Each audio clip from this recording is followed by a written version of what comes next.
ఇక డీటెయిల్స్ చూస్తే AP CM Chandrababu కీలక వ్యాఖ్యలు చేశారు. కార్యదర్శులు తమ పనితీరును మరింత మెరుగుపరుచుకోవాలని స్పష్టం చేశారు. రాష్ట్ర అభివృద్ధికి కేంద్ర నిధులు అత్యంత కీలకమని, ఆ నిధులు తీసుకురావడంలో ఎలాంటి జాప్యం చేయొద్దని అధికారులను ఆదేశించారు.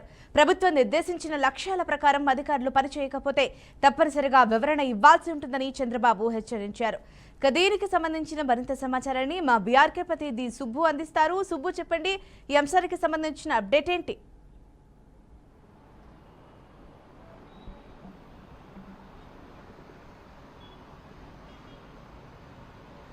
ఓకే ఝాన్సీ, ఈరోజు అమరావతి సచివాలయంలో ముఖ్య కార్యదర్శులతోనూ మంత్రులతోనూ ముఖ్యమంత్రి చంద్రబాబు నాయుడు సమీక్షా సమావేశం నిర్వహించారు. ఈ సమీక్షా సమావేశంలో ముఖ్యమంత్రి చంద్రబాబు నాయుడు ఒక రకంగా ఆగ్రహం వ్యక్తం చేశారు. శాఖల కార్యదర్శులపై ఆగ్రహం వ్యక్తం చేశారని కూడా చెప్పుకోవచ్చు. ముఖ్యంగా ఏదైతే సాంఘిక సంక్షేమ శాఖ, గిరిజన శాఖ, మున్సిపల్ శాఖల్లో నిధులు ఖర్చు అవ్వట్లేదని చెప్పేసి ఆయన ఆందోళన వ్యక్తం చేశారు. అంతేకాకుండా శాఖాధిపతులను కూడా హెచ్చరించడం జరిగింది. ఎందుకు మీరు ప్రజలకు ఉపయోగపడాల్సిన సొమ్మును, కేంద్ర ప్రభుత్వం నుంచి ప్రజలకు ఖర్చు పెట్టాల్సిన సొమ్మును ఎందుకు మీరు పూర్తిగా ఖర్చు పెట్టలేకపోతున్నారు?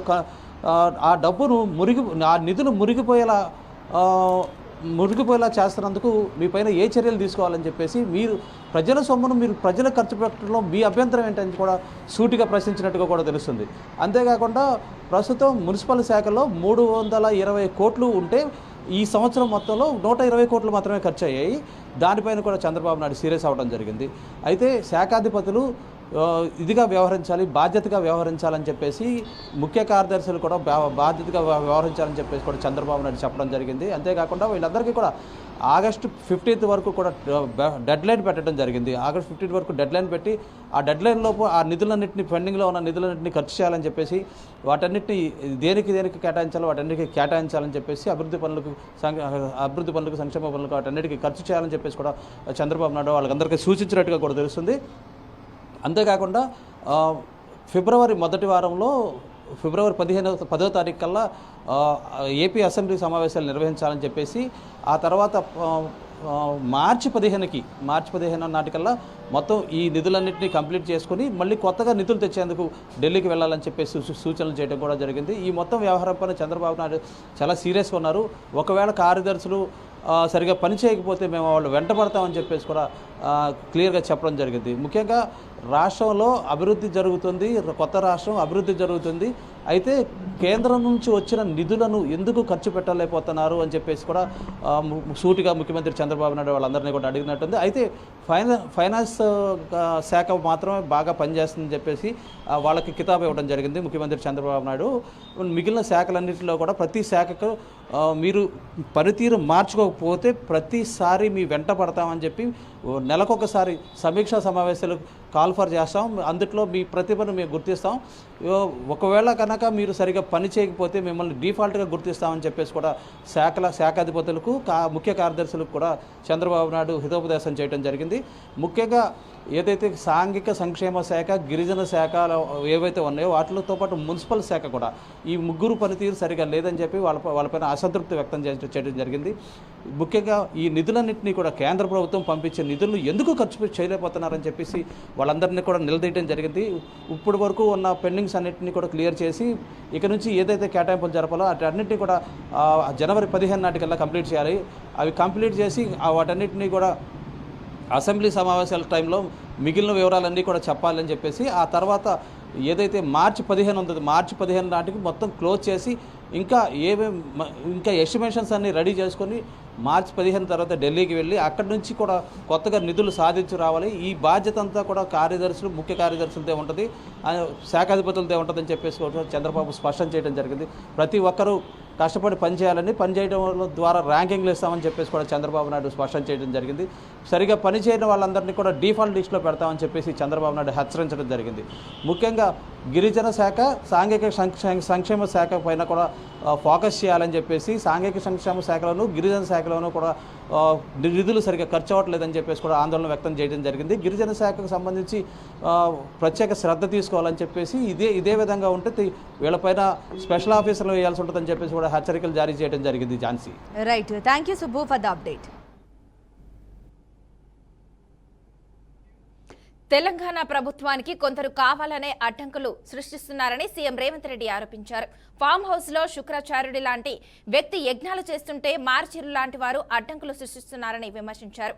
మార్చిలు అసెంబ్లీకి వచ్చి కూడా ప్రభుత్వాన్ని అడ్డుకునే ప్రయత్నం చేస్తున్నారని రేవంత్ రెడ్డి మండిపడ్డారు. ఇదే అంశానికి సంబంధించి మరింత సమాచారాన్ని మా ప్రతినిధి రవీంద్ర అందిస్తారు. రవీంద్ర, చెప్పండి. మానస, ఏదైతే తెలంగాణ ఏర్పడిన తర్వాత కాంగ్రెస్ ప్రభుత్వం అధికారంలోకి వచ్చిన తర్వాత, అంటే గతంలో తెలంగాణ ప్రభుత్వం ఏర్పడినప్పుడు బీఆర్ఎస్ పార్టీ చంద్రశేఖరరావు ముఖ్యమంత్రి పీరియడ్ లో లక్షలాది కోట్ల అప్పు అయితే రాష్ట్ర ప్రభుత్వానికి చేసి, ప్రభుత్వం ఆంధ్రప్రదేశ్ తెలంగాణ రాష్ట్రం జాయింట్ లో ఉన్నప్పుడు, తెలంగాణ రాష్ట్రం ఏర్పడినప్పుడు మిగులు బడ్జెట్ తోని రాష్ట్రాన్ని ఇస్తే అప్పుల కుంపటిగా చేసి, అభివృద్ధి శూన్యంగా చేసి, లక్షలాది రూపాయలు జేబులో వేసుకొని అప్పుల పాలు చేసినటువంటి తెలంగాణకు సంబంధించినటువంటి మాజీ ముఖ్యమంత్రి కేసీఆర్ ఏదైతే ఉన్నారో, ఈ రోజు ఆ చేసినటువంటి అప్పులకు మేము తీర్చుకుంటా, వడ్డీలు కట్టుకుంటా, అసలు తీర్చుకుంటా వస్తుంది 2 సంవత్సరాల కాలంలో. అయినప్పటికీ అభివృద్ధి లేదు, వాగ్దానాలు లేవు అంటూ చిల్లర మాటలు మాట్లాడడం, సభలలో కార్యకర్తల మీటింగ్లలో అవాకు మాట్లాడడం కరెక్ట్ కాదు. మీరు చేసిన అప్పులు మేము కడుతున్నాం, మా ప్రభుత్వం అభివృద్ధి ఒక పక్క చేసుకుంటూనే ఒక పక్క అప్పులు తీర్చుకుంటూ వస్తున్నాం, అయినా మీకు సోయి సొక్కులేదంటూ ఎద్దేవా చేస్తున్నటువంటి ఈ ముఖ్యమంత్రి ఏదైతే చంద్రశేఖరరావు పీరియడ్ లో చేసినటువంటి లక్షలాది కుంభకోణం, చాలా అవినీతి పరంగా, అంటే ఏదైతే మన గంధారంలో ఉన్నటువంటి కాలువలు అయితేంది, తర్వాత ఆనకట్టలు అయితేంది, తర్వాత చెక్ డ్యామ్లు అయితేంది, తర్వాత రోడ్లు, ఎక్కడెక్కడ ఏ పని చేసినా అవినీతిమయంగా చేసి లక్షలాది రూపాయల కుంభకోణం చేసి ఈ రోజు కోర్టుల చుట్టూ, పోలీస్ స్టేషన్ల చుట్టూ ఎంక్వైరీలు అంటూ తిరుగుతున్నారు తప్ప వాళ్ళు చేసిన అభివృద్ధి ఏం లేదు. వాళ్ళు చేసినటువంటి 10 సంవత్సరాల పీరియడ్ లో వాళ్ళు చేసినటువంటి ఏదైతే అప్పులైతే ఏవైందో వాళ్ళ జేబులకే పోయాయి తప్ప ఎక్కడ కూడా అభివృద్ధి తెలంగాణ రాష్ట్రానికి చేసిన దాఖలాలు లేవు. అలాంటి అప్పును మేము తీర్చుకుంటూ వస్తూ అభివృద్ధి ఒక పక్క, అప్పులు కట్టుకోవడం ఒక పక్క జరుగుతున్నది. అయినా కానీ తప్పుడు మాటలు, తప్పుడు సమాచారం ప్రజలకు తీసుకెళ్తున్నారు. ఇది తగదు. ఇది ఇప్పటికైనా మీరు జ్ఞానోదయం కావాలి. సామాజిక నుండి యజ్ఞాలు చేసుకుంటూ ప్రభుత్వం కూలగొట్టుకోవడానికి, ప్రభుత్వంలో చిందులు చేసడానికి అవాకులు చవాకులు చేసేంత మాత్రాన ఈ ప్రభుత్వం ఆశమాశగా ఏం లేదు. ఇది ఖరాఖండిగా గట్టిగా ఉన్నటువంటి పిల్లలతో వచ్చినటువంటిది. మేము ఏదో మభ్య పెట్టో లేకుంటే ఉద్యమాలు చేసితో అమరవీరులను అడ్డు పెట్టుకుని మేము రాలేదు. ఖచ్చితంగా ప్రభుత్వం ప్రజల పక్షాన మమ్మల్ని అధికారం ఇచ్చారు. ఖచ్చితంగా మేము ప్రజల పక్షాన ఉండి చేసి తీరుతాం, అభివృద్ధి చేసి తీరుతాం, మీరు చేయని పనులన్నీ మీరు చేసి చూపిస్తామంటూ ముఖ్యమంత్రి చాలా హాస్యంగా మాట్లాడు వాళ్ళ పైన ఎద్దేవా చేస్తూ, వాళ్ళ పైన వాటలన్నీ తిప్పికొడుతూ, దాదాపుగా మంత్రివర్గంలో కూడా ఇదే సంభాషణ ప్రతి ఒక్కరు ఒక తాటిపైన ఉండి అభివృద్ధి విషయంలో మాట్లాడాలి తప్ప తప్పుడు మాటలు ఎప్పుడు ఎండగడుతూ తిరిగి వాళ్ళకే పంపాలి తప్ప మనం ఎక్కడ కూడా అధైర్యపడవద్దు. తప్పుడు మాటలు ప్రభుత్వానికి చెడ్డ పేరు తేవాలని చాలా మంది చేస్తారు. కాబట్టి అలాంటి ప్రభుత్వంలో మనం పట్టించుకోకుండా మనం ముందుకే అభివృద్ధి దిశలో ముందు మన ఏదైతే ప్రజలు మనం పట్టం కట్టారో వాళ్ళ మనిషి క్షేమం కోసమే మనం పనిచేయాలి తప్ప ఇలాంటి వాళ్ళకు మనం భయపడేది లేదు. మనం ముందుకు పోయి ప్రజా సంక్షేమమే మనకు ముఖ్యమంటూ ఏదైతే మంత్రులకు కావచ్చు, ఎమ్మెల్యే కావచ్చు, దాదాపుగా ప్రభుత్వం అయితే ఒక సూచనలు అయితే వాళ్ళకే చేస్తుంది. Manasa, okay, thank you Ravinder. Mahabubnagar జిల్లాలో సర్పంచ్ల సన్మాన ఆత్మీయ సభలో బీఆర్ఎస్ వర్కింగ్ ప్రెసిడెంట్ కేటీఆర్ సంచలన వ్యాఖ్యలు చేశారు. అధికారంలోకి రాకముందు కాంగ్రెస్ ఇచ్చిన హామీలను అమలు చేయడంలో పూర్తిగా విఫలమైందన్నారు. అబద్ధాలు చెప్పి అధికారంలోకి వచ్చిన కాంగ్రెస్ 2 ఏళ్ల పాలనలో ఏ ఒక్క వర్గానికైనా న్యాయం చేసిందా అని ప్రశ్నించారు. నిధులు రావడం లేదు అని స్వయంగా కాంగ్రెస్ ఎమ్మెల్యేలే బహిరంగంగా చెప్తున్నారని గుర్తు చేశారు. కాంగ్రెస్ ప్రభుత్వం వచ్చిన తర్వాత రాష్ట్రానికి ఏ ఒక్క కొత్త పరిశ్రమ కూడా రాలేదు అని కేటీఆర్ విమర్శించారు. ఇక ఇదే అంశానికి సంబంధించి పూర్తి సమాచారాన్ని మా బీఆర్కే ప్రతినిధి శ్రీనివాస్ అందిస్తారు. శ్రీనివాస్, చెప్పండి, మీ దగ్గర ఉన్న అప్డేట్ ఏంటి? తెలంగాణలోని BRS party working president KTR ప్రతి జిల్లాలోని అంటే బీఆర్ఎస్ పార్టీ సర్పంచులు గెలిచిన ఉద్యోగస్తుల సభలో పాల్గొంటున్నారు. అందులో భాగంగానే మహబూబ్ నగర్ జిల్లాలోని ఈ రోజు కేటీఆర్ పాల్గొన్నటువంటి పరిస్థితి. మహబూబ్నగర్ జిల్లాలోని బీఆర్ఎస్ పార్టీ సర్పంచుల సన్మాన సభలోని పెద్ద ఎత్తున సంచలన వాక్యాలు కూడా చేసినటువంటి పరిస్థితి. ఇకపోతే ఎమ్మెల్యేలకే నిధులు ఇవ్వలేని ముఖ్యమంత్రి ఈ రోజు సర్పంచులకు ఎలా నిధులు ఇస్తాడంటూ ప్రశ్నించినటువంటి పరిస్థితి. ఘాటుగా ప్రశ్నించినటువంటి కేటీఆర్ గతంలోని 2 సంవత్సరాలుగా అబద్ధపు ప్రచారాలతోటి అధికారంలో వచ్చినటువంటి ప్రభుత్వం ఇప్పటికీ ప్రజలకు న్యాయం చేయలేదంటూ కూడా పెద్ద ఎత్తున ఆవేదన వ్యక్తం చేస్తూ సభలోని ఘాటైన ప్రశ్నించినటువంటి పరిస్థితి. ఇది తెలంగాణలోని 2 సంవత్సరాలుగా జరుగుతున్న పాలనలో ప్రజలకు ఏ విధంగా అభివృద్ధి చేశారో చెప్పాలంటూ కేటీఆర్ ప్రశ్నించినటువంటి పరిస్థితి. 2.5 సంవత్సరాలుగా జరుగుతున్నటువంటి పాలనలో ప్రజల సంక్షేమ పథకాలే కానీ ఏ వర్గానికి న్యాయం చేశారంటూ కూడా పెద్ద ఎత్తున ఘాటుగా ప్రశ్నించినటువంటి పరిస్థితి. తెలంగాణ మొత్తాన్ని అభివృద్ధి చేయడానికి ఏదే ఇండస్ట్రీ తీసుకొచ్చారు, ఈ ఇండస్ట్రీకి సంబంధించినటువంటి అభివృద్ధి ఏ విధంగా జరుగుతుంది, తెలంగాణ ప్రాంతం ఎక్కడ అభివృద్ధి జరిగింది 2.5 సంవత్సరాల్లో అనేట్లుగా కేసీఆర్ ప్రశ్నించినట్టు కేటీఆర్ కూడా గతంలోనే జరిగిన అనేక సభల్లో కూడా చేశారు. ఈ రోజు మహబూబ్నగర్ జరిగిన సభల్లోని ఘాటుగా ప్రభుత్వాన్ని మంత్రులను కూడా నిలదీసినటువంటి పరిస్థితి. ఏది ఏమైనప్పటికీ తెలంగాణ అభివృద్ధి జరిగినటువంటి గత కాలంలోని ఈ 2 సంవత్సరాల్లో అభివృద్ధి చేయలేకపోతున్నారనేదే కేటీఆర్ చెప్పినటువంటి పరిస్థితి. ఇది తెలంగాణ ఆత్మీయ సభల్లో జరుగుతున్నటువంటి విషయాలలో మన నల్గొండ కావచ్చు, ఈ రోజు మహబూబ్నగర్ జిల్లాలో జరిగినటువంటి అనేక బహిరంగ సభల్లో కూడా పెద్ద ఎత్తున ప్రభుత్వాన్ని ప్రశ్నిస్తున్నటువంటి పరిస్థితి. ఏది ఏమైనప్పటికీ తెలంగాణ అభివృద్ధిని గత పాలకుల కంటే నిర్లక్ష్యం చేస్తున్నారనేదే సభావాదంగా చెప్తున్నటువంటి పరిస్థితి. Thank you for the update Srinivas. భారత అంతరిక్ష పరిశోధన సంస్థ చేపట్టిన రాకెట్ ప్రయోగం విఫలమైంది. తొలి 2 దశల్లో సాఫీగా సాగిన రాకెట్ 3వ దశలో గతి తప్పింది. ఉదయం 10:18 శ్రీహరికోట అంతరిక్ష కేంద్రం నుంచి PSLV C-62 రాకెట్ నింగిలోకి దూసుకెళ్లింది. 18 నిమిషాల ప్రయాణం తర్వాత ఉపగ్రహాలను కక్షలోకి చేర్చాలి. అయితే సాంకేతిక సమస్య వల్ల రాకెట్తో సంబంధాలు తెగిపోయాయని ఇస్రో చైర్మన్ వి నారాయణన్ వెల్లడించారు. సమస్యకు గల కారణాలను విశ్లేషిస్తున్నామని, త్వరలోనే పూర్తి వివరాలను వెల్లడిస్తామని స్పష్టం చేశారు. దీనికి సంబంధించిన మరింత సమాచారాన్ని మా బీఆర్కే ప్రతినిధి బసవరాజ్ అందిస్తారు. బసవరాజ్, చెప్పండి, ఈ అంశానికి సంబంధించిన అప్డేట్ ఏంటి? 2026 సంవత్సరానికి సంబంధించి ఇస్రోకు ఒక బిగ్ షాక్ అనే చెప్పొచ్చు ఈ అంశం. ఏదైతే గత 2025లో అనేక ప్రయోగాలు ఎంతో విజయవంతంగా కొనసాగించిన ఇస్రో ఈ ఏడాది మొదట్లోనే ఆటంకాలతో లేదా సాంకేతిక లోపంతో కొంత అంతరాయం ఏర్పడి విఫలమైన పరిస్థితులు. ఏదైతే PSLV C-62 ప్రయోగాన్ని కొన్ని ఉపగ్రహాలను తీసుకుని వెళ్లే క్రమంలో 4 దశలు దాటాల్సి ఉంటుంది. 3 దశలు విజయవంతంగా వెళ్లిన ఈ రాకెట్ 4వ దశలో సాంకేతిక లోపం కారణంగా శాటిలైట్ కు అదేవిధంగా రాకెట్ కు కమ్యూనికేషన్ తెగిన పరిస్థితి. ఈ నేపథ్యంలో ఇస్రో చైర్మన్ నారాయణన్ స్పందించారు. అంటే సాంకేతిక లోపం ఎక్కడ ఉంది, పూర్తి డేటాని తీసుకుని విశ్లేషించి తదుపరి ఏదైతే చర్యల కోసం లేదా తదుపరి వివరణను మీడియాకి తెలియజేస్తామంటూ ఆయన చెప్పిన పరిస్థితులు. మరి ఈ నేపథ్యంలో ఈ ఇస్రో సాధించిన అనేక విజయాలలో ఈ రాకెట్ విఫలం కావడం కొంత శాస్త్రవేత్తల్లో ఆందోళన కలిగించే అంశము, అదేవిధంగా కొంత మనోస్థైర్యాన్ని దెబ్బతీసే అంశంగా మనం చెప్పవచ్చు.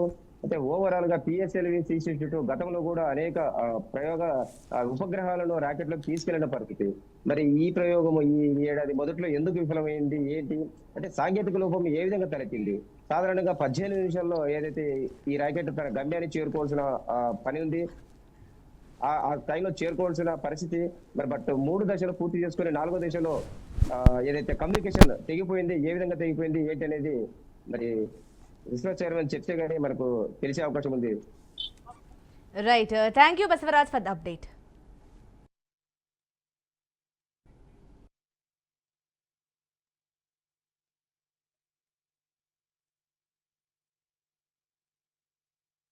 ఏపీ వ్యాప్తంగా సంక్రాంతి పండుగ శోభ సంతరించుకుంది. పల్లెలు, పట్టణాలు అన్ని చోట్ల ముందస్తు సంక్రాంతి సంబరాలు ఘనంగా కొనసాగుతున్నాయి.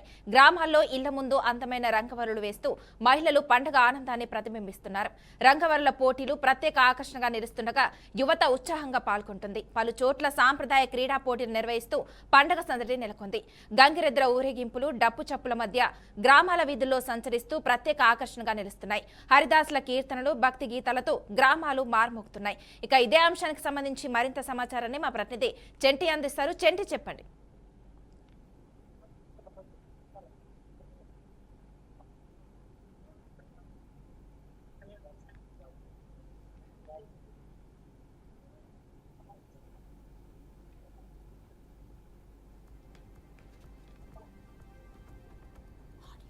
చెంటి మీ ఫోన్ మ్యూట్ లో ఉంది, అన్మ్యూట్ చేసి మాట్లాడండి.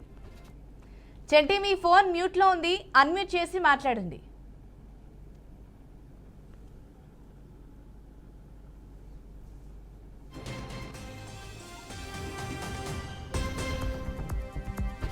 కదా.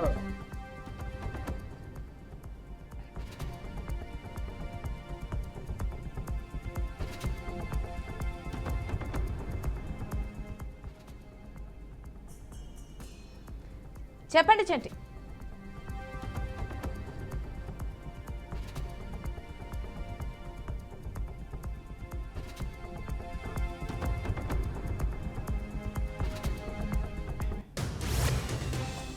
సంక్రాంతి సంబరాలు అయితే ఘనంగా నిర్వహిస్తున్నారని చెప్పవచ్చు.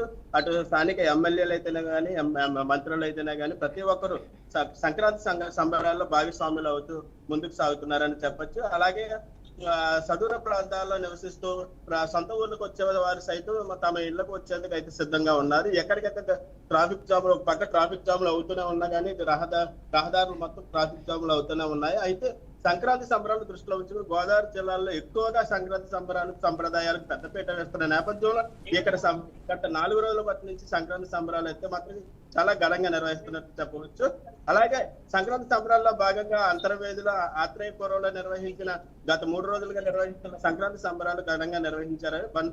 ఎమ్మెల్యే బండారు సత్యనారాయణ ఆధ్వర్యంలో ఘనంగా నిర్వహించారు. ఒక పక్కన ఈతల పోటీలు, మరొక పక్కన డ్రాగన్ పోటీలు, అదే కేరళ తరహాలో ఇక్కడ కూడా నిర్వహించాలనే ఉద్దేశంతో డ్రాగన్ పోటీలు కూడా నిర్వహించారు. అలాగే గోదావరి జిల్లాలో అన్ని రకాల ఆహార రుచికరమైన వంటకాలన్నింటినీ కలిపి ఒకే దిక్కుని తీసుకొచ్చి వాటిని ఫుడ్ ఫెస్టివల్ గా తీర్చిదిద్దేందుకు ఒక ఫుడ్ ఫెస్టివల్ అయితే నిర్వహించడం జరుగుతుంది. అలాగే ఈ రోజు జగ్గంపేట నియోజకవర్గంలో జ్యోతుల నెహ్రూ అలాగే జిల్లా అధ్యక్షుడు జ్యోతుల నవీన్ ఆధ్వర్యంలో సంక్రాంతి సంబరాలు కాకినాడలో ఘనంగా నిర్వహించడం జరిగింది. అలాగే మరొక పక్కన కోడిపందాలు నిర్వహణకు ఒక పక్కన కాకులు వద్దన్నా సరే, పోలీసులు వద్దంటున్నా సరే రాజకీయ నాయకులు మరో పక్క నుంచి పోలీసులపై ఆధిపత్యం చలాయించేందుకు సిద్ధమవుతున్నారు.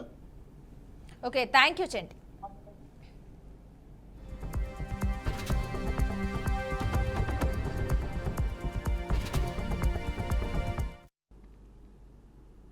కరూరు తొక్కిసలాట ఘటన దర్యాప్తులో కీలక పరిణామం చోటు చేసుకుంది. ఈ కేసు విచారణలో భాగంగా టీవీకే అధ్యక్షుడు ప్రముఖ నటుడు విజయ్ ఇవాళ సిబిఐ విచారణకు హాజరయ్యారు. ఇక ఉదయం ప్రత్యేక విమానంలో దేశ రాజధాని న్యూఢిల్లీకి చేరుకున్న విజయ్ అక్కడ సిబిఐ అధికారుల ముందు హాజరై తన వాంగ్మూలం ఇచ్చారు. ఈ క్రమంలో తమ పార్టీ అధ్యక్షుడు ఎలాంటి భద్రతా లోపాలు తలెత్తకుండా తగిన రక్షణ కల్పించాలి అని టీవీకే పార్టీ నేతలు ఢిల్లీ పోలీసులను కోరారు. ఇక విజయ్ విచారణకు హాజరు కావడం నేపథ్యంలో ఆయన అభిమానులు, పార్టీ కార్యకర్తలు పెద్ద సంఖ్యలో ఢిల్లీకి చేరుకునే అవకాశం ఉండడంతో ముందస్తు జాగ్రత్తలు తీసుకోవాలి అని పార్టీ వర్గాలు విజ్ఞప్తి చేశాయి. ఇక ఇదే అంశానికి సంబంధించి పూర్తి సమాచారాన్ని మా బీఆర్కే ప్రతినిధి శ్రీనివాస్ అందిస్తారు. శ్రీనివాస్, చెప్పండి, మీ దగ్గర ఉన్న అప్డేట్ ఏంటి? Good evening. టీవీకే అధ్యక్షుడు హీరో విజయ చేసినటువంటి కరూరు సభలో, ఏదైతే కరూరు మహాసభలో జరిగినటువంటి ఈ తొక్కుసలట్లు 41 మంది చనిపోయి ఉన్నారు. ఆ 41 మంది చనిపోయిన సందర్భంగా టీవీకే అధ్యక్షుడి పైన ఆ రోజు సిబిఐ కేసు పడింది. ఆ సిబిఐ కేసు విచారణలో భాగంగా ఆ సిబిఐ కేసులో జరిగినటువంటి సందర్భంలో ఇప్పటికే సిబిఐ అధికారులు మొత్తం కరూరు సభలో జరిగినటువంటి ఏం జరిగింది, ఎట్లా జరిగింది, తొక్కిసలాట్లు జరగడానికి కారణాలు ఏంటి, ఎవరు బాధ్యులు, ఎందుకు ఈ తొక్కిసలాట్లు ఎంతమంది చనిపోయారు, ఏంటి, ఎట్లా అని అప్పటికే ఆ కరూరు మహాసభలో జరిగినటువంటి సిబిఐ అధికారులు ఇప్పటికే అక్కడ విచారణ మొత్తం విచారణ జరిగింది. ఈ విచారణ మొత్తం అంతా కూడా ఈ రోజు టీవీకే అధ్యక్షుడు హీరో విజయ్ ఢిల్లీ వేదికగా చేరుకున్నారు. సిబిఐ విచారణలో భాగంగా ఢిల్లీలోని భారీ భద్రత మధ్య టీవీకే అధ్యక్షుడికి భద్రత కల్పించాలని ఇప్పటికే టీవీకే అధ్యక్షులు, టీవీకి సంబంధించినటువంటి పార్టీ ప్రతినిధులు కూడా సిబిఐ ఒక పక్క ప్రభుత్వాన్ని కోరారు.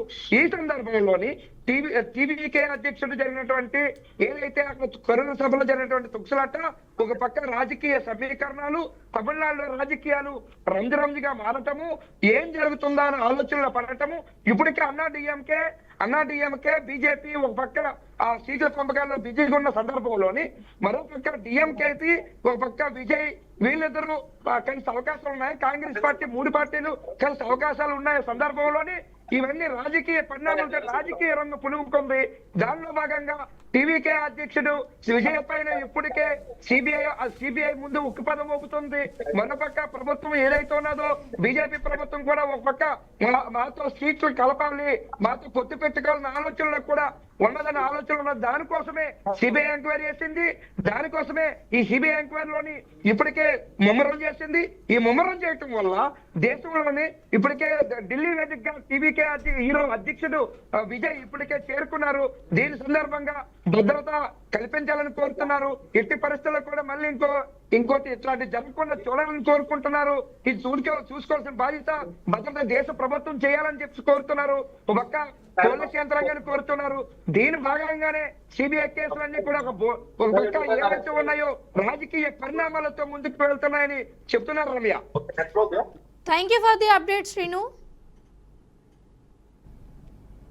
ఇవి ఇప్పటి వరకున్న 686 updates. Keep watching BRK news. తెలుగోడి సత్తా.